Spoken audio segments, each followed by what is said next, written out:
An Ode to the Undead, a history of zombie movies from George Romero to Zack Snyder.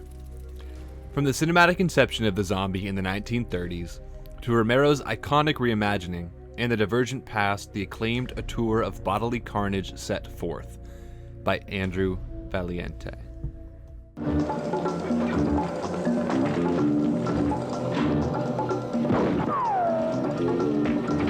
Of all the movie monsters spawned within the reign of Universal's juggernaut horror film production studio in the 1930s and 40s, few have enjoyed as long and prosperous a career as that of the zombie. Evolving through several distinct eras and formal conceptions, the Undead have maintained a uniquely genre-bending relevancy, all but unknown to the likes of werewolves, mummies, and invisible men. For nearly a century, the prolific filmography of the Undead has persisted beyond just a cornerstone of the horror genre, but additionally that of mass appeal cinema and the larger world of popular culture.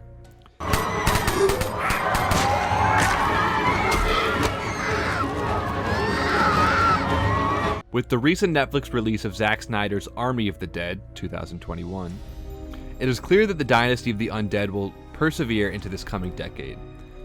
But how has this titanic subgenre risen to the celebrated heights it enjoys today? And what exactly is it that reliably draws nearly 6 generations of audiences back in search for more? Humble origins in the realm of the Hollywood B-movie, White Zombie and I Walked with a Zombie. To the future, monsieur. The origins of the ex-animate creature's screen career is widely traced back to director Victor Halperin's esoteric, impressive gothic island horror, White Zombie, 1932. The film starred movie monster maestro Bela Lugosi, famous for starring roles in the likes of Dracula, 1931, and The Wolfman, 1941, as a nefarious sorcerer with the ability to turn the living into zombies, to serve his own wicked will. Delighted to see you again, Monsieur Beaumont.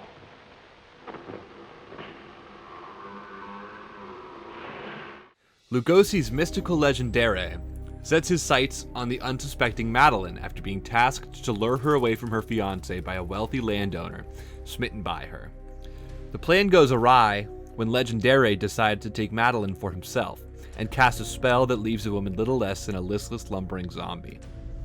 While some segments of the film's audio record have been lost to time, and most of its terror has dried up in the light of its more outlandish stylings, it remains an enjoyable and brisk watch, made all the more essential due to its place in film history. I must take you back. Back to the grave? Likely the most esteemed film in the pantheon of pre-war zombie movies, French director Jacques Tourneur's I Walked with a Zombie, 1943, has endured as a sincerely effective mystery and a lasting rumination on the dehumanization of colonialism. Tourneur teamed with sophomore horror film producer Val Lewton of RKO Pictures for the second time after the release of the pair's acclaimed Cat People, 1942. And the film marked the development of a subsequent standard for the low-budget horror films that would populate the decade to come. Nobody had told me Mrs. Holland was a mental case. A mental case? The film saw Frances D. star as Betsy Connell, a nurse commissioned to the Caribbean islands in the hopes of waking the wife of a sugar plantation owner from a seemingly phantasmagoric zombification. The nurse begins to suspect that voodoo may be the root of the woman's affliction, as well as the only possible solution left in the hopes of saving her. What separates this film from many others of its class and time is its dedication to treating the culture of the native islanders and their religious beliefs with impartial candor. Does she suffer? I don't know. I'd rather think of her as a sleepwalker who can never be awakened. While Betsy's claims of voodoo and the indigenous people themselves are largely dismissed by the plantation owner and his family, the film ultimately lands on the side of the natives and paints the imperialists as the villains that they truly are. The immeasurable impact of George Romero, Night of the Living Dead, and Dawn of the Dead. No professional dissection of zombie movie history would be complete without spotlighting the foundational work of George A. Romero. The director lifted the zombie from its status as the passive occasional baddie in classic monster movie canon to terrifying cannibalistic ghouls capable of societal annihilation. Not only did Romero see zombies as perfect vessels for carnal terror, he also saw the creatures and the cinematic stories that surrounded them for their immense potential for symbolic satire and unloading of cultural unease. Is she all right? I don't know what it is. She feels warm. Maybe it's shock.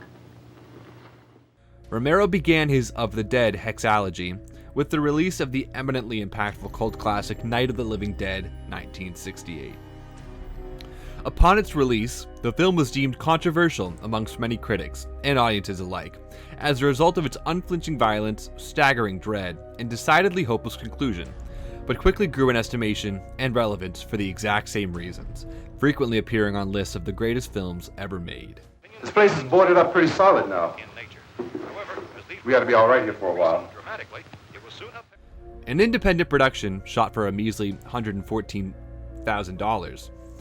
The film follows a group of strangers forced to fend for their lives within a rural Pennsylvania farmhouse, as the first reports of bodies rising from the dead begin to sweep the nation. Grounded by authentically raw performances from the likes of the film's magnetic, unknown lead, Dwayne Jones, and chock full of iconography that would go on to define the genre and the industry for decades to come, Night of the Living Dead remains a startling indictment of America's emergency response and a vision of domestic prejudice against the ever-evolving other. It's Mommy. I heard. I'll come back down as soon as I find out what they want. Romero's long-awaited return to the world of the living dead came 10 years later in the form of 1978's Dawn of the Dead. The film saw the director again weaponize the zombies as a metaphor for contemporary America, in this case tackling the rising tide of consumerism and the corporate encroachment of individuality, rather than directly continuing the narrative on racial relations. Dawn of the Dead replaced the provincial farm setting with the cavernous halls of an abandoned shopping mall, pitting its four protagonists against scores of the undead, instinctually returning to the commercialist comfort of the mall, and a villainous biker gang intent on looting the mall and disposing of any obstacles in their way. All right, Trooper. You better screw your head on. Yeah, come on. Let's go! I mean it, man! What defined each and every one of Romero's zombie movies was their ability to balance both viciously biting satire and unthinkably dark humor with shockingly vile viscera and a grim vision of humanity's ultimate apocalypse.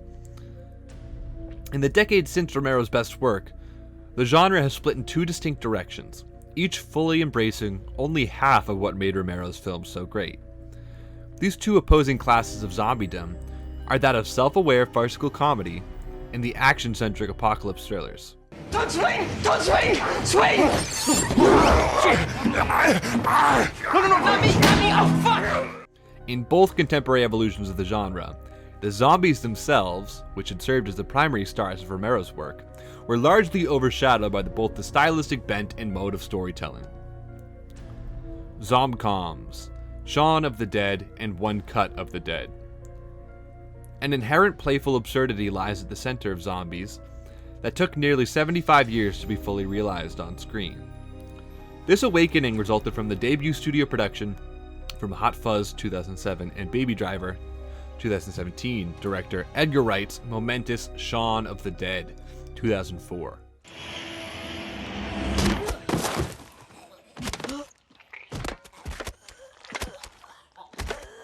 The film saw the first silver screen pairing of the side-splitting comedy duo of Simon Pegg and Nick Frost, instantly cementing their place as zombie and comedy film icons, as well as forefathers of the emerging mashup of the two genres, taste and styles, the Zom-Com. Pegg stars as the eponymous Shaun, a directionless London electronics salesman in a discontented relationship with Kate Ashfield's Liz, and rooming with his loafing best friend, Frost's Ed.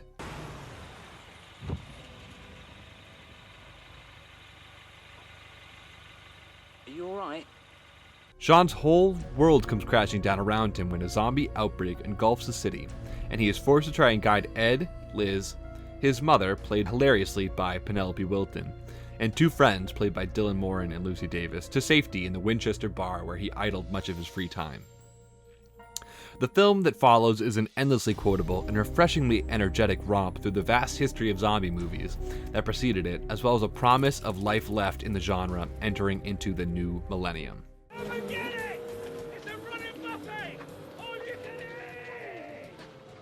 Go in then?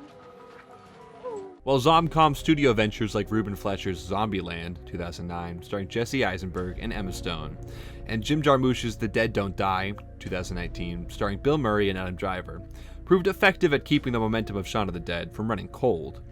The greatest successor to the Zom-Com throne came from Japan in the form of Shinichiro Ueda's One Cut of the Dead, 2017.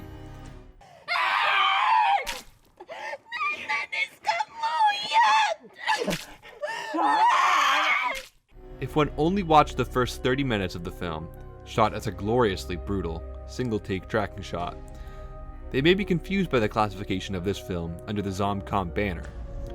But if they stick with the film through its latter hour, they are greeted by an earnest examination of filmmaking and the joy that even the silliest of movies can inspire both in front of and behind the camera.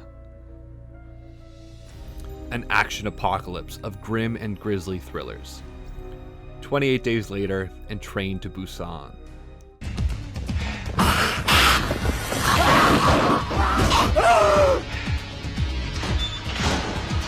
Coinciding with the popular rise of apocalyptic cinema in general, the 21st century saw the more serious side of zombie movies leaned into the horror of societal collapse and the general audience's desire for guts and gore galore.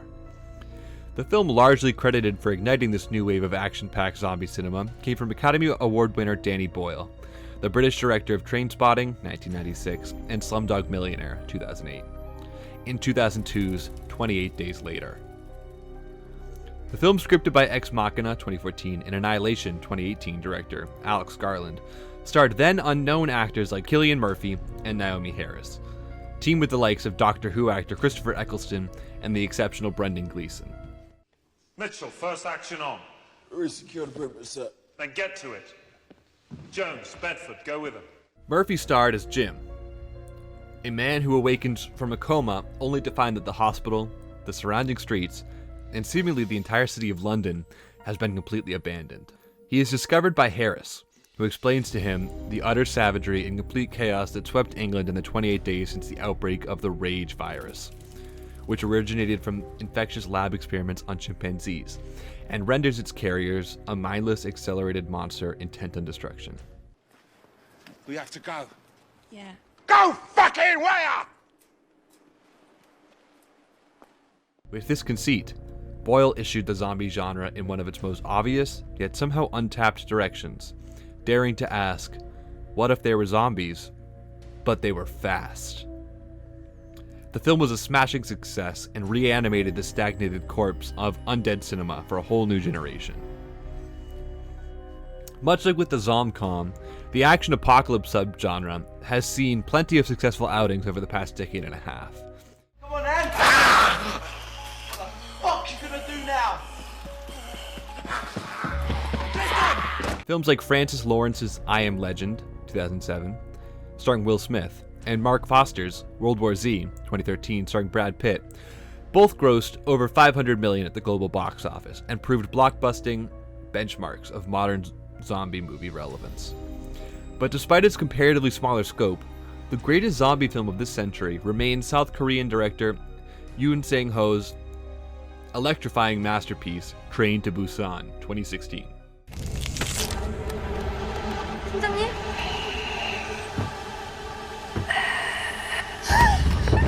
As the title suggests, the film follows a singular train ride from Seoul Station to the city of Busan. This premise is complicated by the fact that a viral zombie outbreak has begun and is rapidly creeping its way up the convoy, car by car. An unbelievably resonant look at the bond between a father and his daughter, as well as the human ability to band together in the worst of situations, even the coldest of hearts when Escape Train to Busan a few tiers lighter. With a commanding lead performance from Gong Yoo and a heart-shattering breakthrough role from Ma Dong-seok, the star of this year's Eternals, from Chloe Zhao, The film manages to establish a tangible emotional connection with its characters just as well as it creates its breathtaking action set pieces.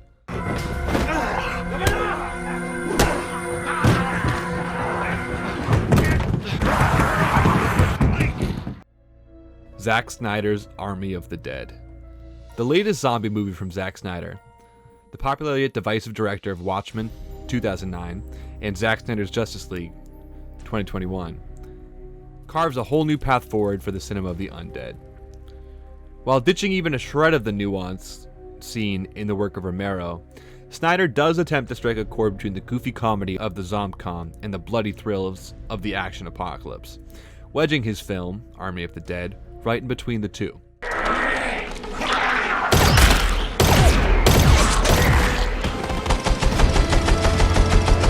With recent reports that the film is on pace for Netflix's top 10 most watched original releases of all time, already securing a stream in 72 million households, it is clear that the undead are alive and well in the minds of modern movie-going audiences, and will persist for many, many decades to come.